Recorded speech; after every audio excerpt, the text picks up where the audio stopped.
ise sõitvad bussid, aga mis päriselt töötavad. Ja siis robotid, need nagu inimese moodi vaata. Need, kes kodus kokkavad sul ja need, kes juures poes käivad värki. Siin unistavad õpilased suurelt. Täna alguse saanud unistustalgud utsitavadki noori pilku kaugemale tulevikku heitma. Mõte on see, et meie ümber tekiks rohkem positiivsust, nii nagu meil kevad praegu on akna taga, et oleks seda rõõmu ka rohkem sees, ruumides ja iseenda sees.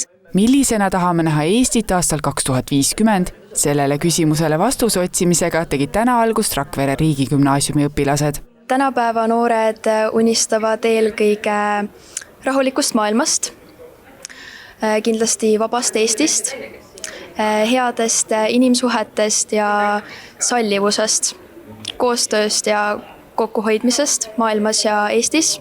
Ideid, milline võiks Eesti paarikümne aasta pärast välja näha, on mitmeid. Äkki leiutame mingitele vähiravi, eestlased ikka, kõige targemad. Ja ma arvan, visiittasu tõuseb veel rohkem. Ja võib-olla arendame ka AID, mis võib-olla abiks näiteks ka tervishoiu arenemisele.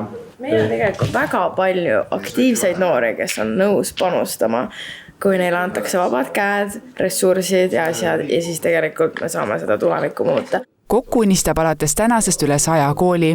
Unistustalgud toimuvad üle kogu Eesti 3 kuu vältel.